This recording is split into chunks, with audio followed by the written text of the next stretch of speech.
जय हिंद साथियों। आज की हमारी क्लास 24 अगस्त की डेली करंट अफेयर्स की क्लास है, जिसके अंतर्गत हम बात करेंगे कुछ महत्वपूर्ण प्रश्न। तो चलिएगा इस क्लास को स्टार्ट करते हैं। आज का हमारा आपसे पूछा गया प्रश्न है दोस्तों, जवाहरलाल नेहरू स्टेडियम कहाँ स्थित है। 4 ऑप्शन आपके सामने हैं, सही आंसर आप लोगों को कमेंट बॉक्स में लिखकर जरूर देना है। चलिए आज हम अपने पहले प्रश्न की तरफ चलते हैं। आज का अपना पहला क्वेश्चन है गाइस, मणिपुर के नए राज्यपाल कौन नियुक्त हुए हैं। ला गणेशन, अजय त्यागी, सुनील अरोड़ा या इनमें से कोई नहीं। तो गाइस यहां पर हमारा सही आंसर हो जाएगा ला गणेशन। अभी दोस्तों हाल ही में मणिपुर के नए राज्यपाल कौन नियुक्त हुए हैं, ला गणेशन या श्री गणेशन। दोस्तों इससे पहले कौन थे, तो मैंने आपको कुछ दिन पहले बताया था दोस्तों कि जो सिक्किम के राज्यपाल थे गंगा प्रसाद चौरसिया। कौन? गंगा प्रसाद चौरसिया।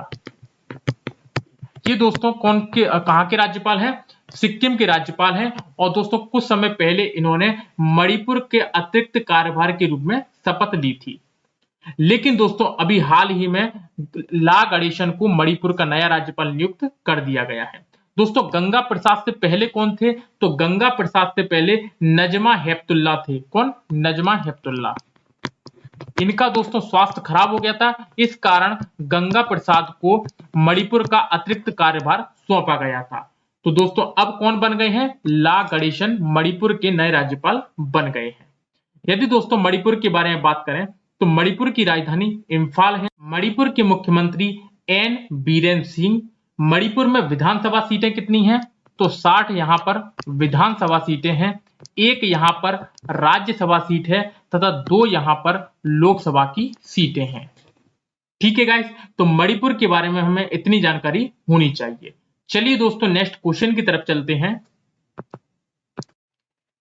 अगला क्वेश्चन है गाइस, हाल ही में राष्ट्रीय मौद्रिकीकरण पाइपलाइन का शुभारंभ किसके द्वारा किया गया है।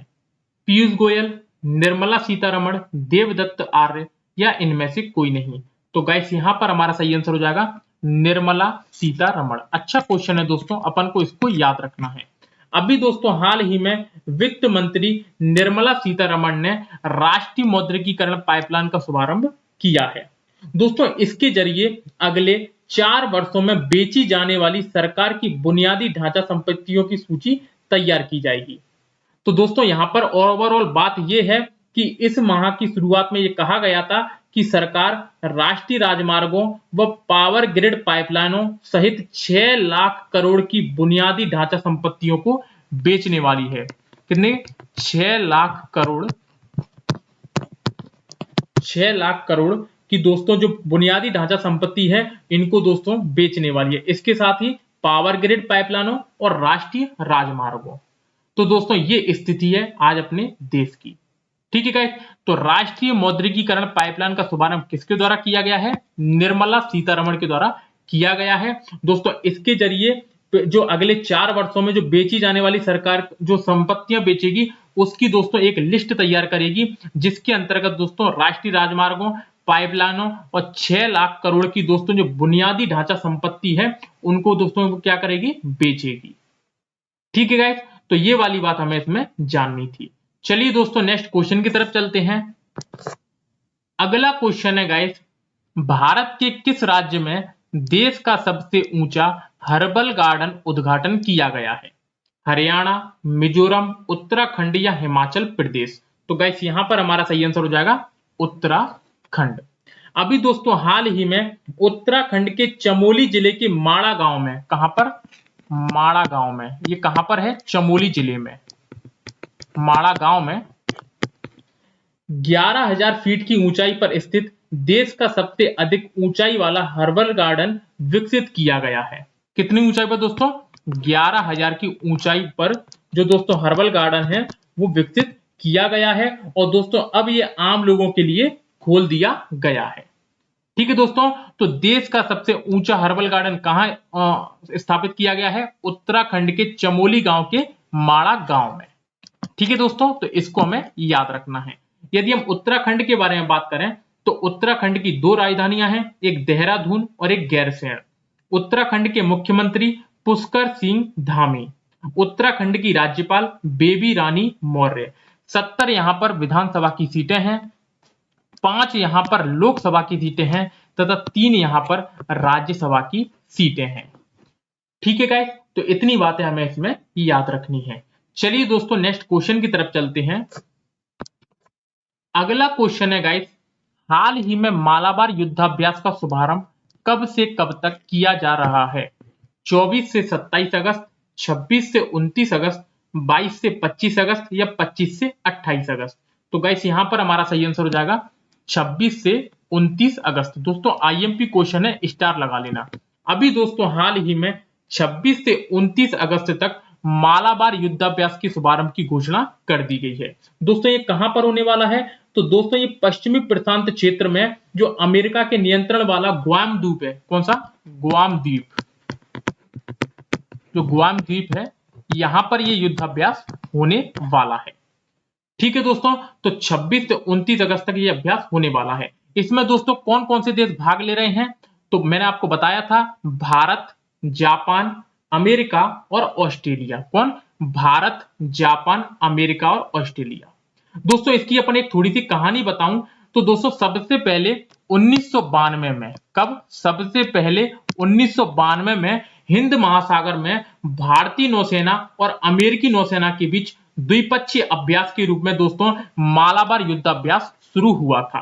कब? 1992 में। उसके बाद दोस्तों 2015 में इसमें जापान स्थायी रूप से इसमें आ गया था। ठीक है, तो दोस्तों जापान 2015 में इसमें सदस्य बना था। इसके बाद 2020 में ऑस्ट्रेलिया इसमें शामिल हो गया है। तो अब दोस्तों ये 4 देशों का संयुक्त युद्धाभ्यास है, भारत, अमेरिका, जापान और ऑस्ट्रेलिया। ठीक है गाइस, तो ये सारी बातें हैं जिसको हमें अच्छे से याद रखना है। दोस्तों इसके अतिरिक्त भी हमें कुछ युद्ध अभ्यासों को याद रखना है, आईएमपी हैं, जैसे कि सिम्बेक्स युद्धाभ्यास। सिम्बेक्स किसके बीच में है? भारत और सिंगापुर के बीच में। नॉमडेक अभ्यास, कौन सा? नॉमडेक, ये दोस्तों किसके बीच में है? तो भारत और मंगोलिया के बीच में। इसके अलावा दोस्तों मैं आपको पूछूं कि जो इंद्र युद्धाभ्यास है वो किस किस के बीच में है? तो भारत और रूस के बीच में है इंद्र युद्धाभ्यास। सूर्य किरण किसके बीच में है? तो सूर्य किरण है भारत और नेपाल के बीच में। गरुण शक्ति किसके बीच में है? तो भारत और इंडोनेशिया के बीच में है गरुण शक्ति। और दोस्तों केवल गरुण किसके बीच में है? भारत और फ्रांस के बीच में। तो दोस्तों दोनों में कंफ्यूज नहीं होना है। गरुण जो युद्धाभ्यास है वो भारत और फ्रांस के बीच में, और गरुण शक्ति जो युद्धाभ्यास है वो भारत और इंडोनेशिया के बीच में है। ठीक है गाइस, तो आईएमपी क्वेश्चन है दोस्तों, यहां से आपको कोई ना कोई क्वेश्चन पेपर में जरूर मिलने वाला है। ठीक है गाइस, चलिए नेक्स्ट क्वेश्चन की तरफ चलते हैं। अगला क्वेश्चन है गाइस, बेंगलुरु मेट्रो ने मेट्रो रेल नेटवर्क के विस्तार के लिए किस संगठन के साथ $500 मिलियन यानी कि 3,643 करोड़ ऋण समझौते पर हस्ताक्षर किए हैं? एडीबी, विश्व बैंक, एससीओ या संयुक्त राष्ट्र? तो गाइस यहां पर हमारा सही आंसर हो जाएगा एडीबी। अभी दोस्तों हाल ही में बेंगलुरु मेट्रो ने मेट्रो रेल नेटवर्क के विस्तार के लिए एडीबी के साथ $500 मिलियन के ऋण समझौते पर हस्ताक्षर किए हैं। ठीक है गाइस, तो ये हमें इसमें याद रखना है। एडीबी का फुल फॉर्म दोस्तों एशियन डेवलपमेंट बैंक, जिसकी स्थापना कब हुई थी? 19 दिसंबर 1966 को। कब? 19 दिसंबर 1966 को। दोस्तों इसका मुख्यालय कहां पर है? तो मनीला फिलीपींस में इसका मुख्यालय है। मनीला फिलीपींस में इसका मुख्यालय है। और इसके अध्यक्ष कौन है? तो अध्यक्ष है इसके असाकावा। कौन? असाकावा इसके अध्यक्ष है। ठीक है गाइस, तो इतनी बातें हमें इसमें याद रखनी है। चलिए दोस्तों नेक्स्ट क्वेश्चन की तरफ चलते हैं। अगला क्वेश्चन है गाइस, हाल ही में किस राज्य में पहला एल्कोहल म्यूजियम खुला है? गोवा, नई दिल्ली, हरियाणा या असम? तो गाइस यहां पर हमारा सही आंसर हो जाएगा गोवा। अभी दोस्तों हाल ही में गोवा में पहला एल्कोहल म्यूजियम खोला गया है। ठीक है गाइस, तो इसको हमें अच्छे से याद रखना है। यदि दोस्तों गोवा के बारे में बात करें तो गोवा की राजधानी पणजी, गोवा के मुख्यमंत्री प्रमोद सावंत। कौन? प्रमोद सावंत। गोवा के दोस्तों राज्यपाल PS श्रीधरन पिल्लई। कौन? PS श्रीधरन पिल्लई। 40 यहां पर विधानसभा की सीटें हैं, 1 यहां पर राज्यसभा की सीटें हैं तथा 2 यहां पर लोकसभा की सीटें हैं। ठीक है गाइस, तो ये छोटी छोटी बातें हमें इसमें याद रखनी है। चलिए दोस्तों नेक्स्ट क्वेश्चन की तरफ चलते हैं। अगला क्वेश्चन है गाइस, हाल ही में किस राज्य सरकार ने कॉलेज में प्रवेश पर बेटियों को 20,000 रुपए देने की घोषणा की है?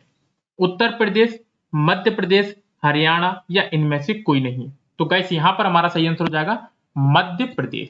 अभी दोस्तों हाल ही में मध्य प्रदेश के मुख्यमंत्री शिवराज सिंह चौहान ने रक्षाबंधन के अवसर पर यह घोषणा की है कि लाडली लक्ष्मी योजना के अंतर्गत किसी भी जो बेटी है हमारी, वो यदि किसी भी कॉलेज में प्रवेश करती है तो उन्हें 20,000 रुपए दिए जाएंगे। ठीक है दोस्तों, तो ये घोषणा की गई है मध्य प्रदेश सरकार के द्वारा। यदि दोस्तों मध्य प्रदेश के बारे में बात करें तो मध्य प्रदेश की राजधानी भोपाल, मध्य प्रदेश के मुख्यमंत्री शिवराज सिंह चौहान, मध्य प्रदेश के राज्यपाल मंगू भाई छबन भाई पटेल। कौन? मंगू भाई छबन भाई पटेल। यहां पर दोस्तों लोकसभा की सीटें 29 हैं, राज्यसभा की सीटें 11 हैं और विधानसभा की सीटें 230 हैं। ठीक है गाइस, तो इतनी बातें हमें इसमें याद रखनी है। चलिए दोस्तों नेक्स्ट क्वेश्चन की तरफ चलते हैं। अगला क्वेश्चन है गाइस, हाल ही में सैयद शाहिद हकीम का निधन हो गया है, इनका संबंध किस क्षेत्र से था? राजनीतिज्ञ, क्रिकेटर, फुटबॉलर या इनमें से कोई नहीं? तो गाइस यहां पर हमारा सही आंसर हो जाएगा फुटबॉलर। अभी दोस्तों हाल ही में भारत के पूर्व फुटबॉलर और 1960 में रोम ओलंपिक में भाग लेने वाले सैयद शाहिद हकीम का 82 वर्ष की उम्र में हृदयघात के कारण निधन हो गया है। ठीक है गाइस, ये दोस्तों लगभग 5 दशक तक भारतीय फुटबॉल से जुड़े रहे हैं। इसके बाद ये भारतीय टीम के कोच बने हैं और इन्हें द्रोणाचार्य पुरस्कार से भी सम्मानित किया गया है। ठीक है गाइस, तो अच्छा क्वेश्चन है, इसे हमें याद रखना है। पेपर में दोस्तों आजकल ऐसे प्रश्न ही पूछे जाते हैं। अगला क्वेश्चन है गाइस, देश में संस्कृत सप्ताह का आयोजन कब से कब तक किया गया है? 19 से 20 अगस्त, 18 से 21 अगस्त, 19 से 25 अगस्त या 20 से 25 अगस्त? तो गाइस यहां पर हमारा सही आंसर हो जाएगा 19 से 25 अगस्त। अभी दोस्तों हाल ही में 19 से 25 अगस्त तक देश में संस्कृत सप्ताह का आयोजन किया गया है। दोस्तों यह सप्ताह प्राचीन भाषा संस्कृत को बढ़ावा देने के लिए और लोकप्रिय बनाने के लिए मनाया जा रहा है। ठीक है गाइस, तो इस वाली बात को हमें इसमें याद रखना है। चलिए दोस्तों नेक्स्ट क्वेश्चन की तरफ चलते हैं। अगला क्वेश्चन है guys, the stranger in the mirror पुस्तक को किसने लिखा है? राकेश ओम प्रकाश मेहरा, अजय पाल, सचिन बंसल या इनमें से कोई नहीं? तो गाइस यहां पर हमारा सही आंसर हो जाएगा राकेश ओम प्रकाश मेहरा। अभी दोस्तों हाल ही में the stranger in the mirror पुस्तक को किसने लिखा है? राकेश ओम प्रकाश मेहरा ने। अच्छा क्वेश्चन है दोस्तों, याद रखना है। चलिए दोस्तों अब अपन कल के करंट के क्वेश्चनों का रिवीजन कर लेते हैं। पहला क्वेश्चन है गाइस, हाल ही में पुणे स्टेडियम का नाम किसके नाम पर रखने की घोषणा की गई है? तो नीरज चोपड़ा। नेक्स्ट क्वेश्चन, हाल ही में टेलीविजन निगरानी एजेंसी BARC के नए CEO कौन बने हैं? तो नकुल चोपड़ा। नेक्स्ट क्वेश्चन, हाल ही में उत्तर प्रदेश में किस विश्वविद्यालय का नाम बदला गया है? तो सहारनपुर विश्वविद्यालय का नाम। नेक्स्ट क्वेश्चन, हाल ही में केंद्रीय मंत्रिमंडल ने भूविज्ञान के क्षेत्र में सहयोग के लिए भारत और किस देश के बीच समझौते को मंजूरी दी है? तो भारत और अमेरिका। नेक्स्ट क्वेश्चन, हाल ही में भारत ने बड़ी संख्या में AK-103 असोल्ट राइफल को खरीदने के लिए किस देश के साथ समझौता किया है? तो रूस। नेक्स्ट क्वेश्चन, भारत की पहली स्मोक टावर को किस शहर में स्थापित किया गया है? तो दोस्तों नई दिल्ली के कन्नॉट प्लेस में। नेक्स्ट क्वेश्चन, छोटे व्यवसायों के लिए स्मॉल बिजनेस लोन इनिशिएटिव पहल को किस कंपनी ने लॉन्च किया है? Facebook. Next question, Indian bank के नए प्रबंध निदेशक और मुख्य कार्यकारी अधिकारी कौन बने हैं? तो दोस्तों ये बने हैं शांतिलाल जैन। नेक्स्ट क्वेश्चन, आतंकवाद के पीड़ितों को अंतरराष्ट्रीय स्मरण और श्रद्धांजलि दिवस कब मनाया गया है? दोस्तों 21 अगस्त को।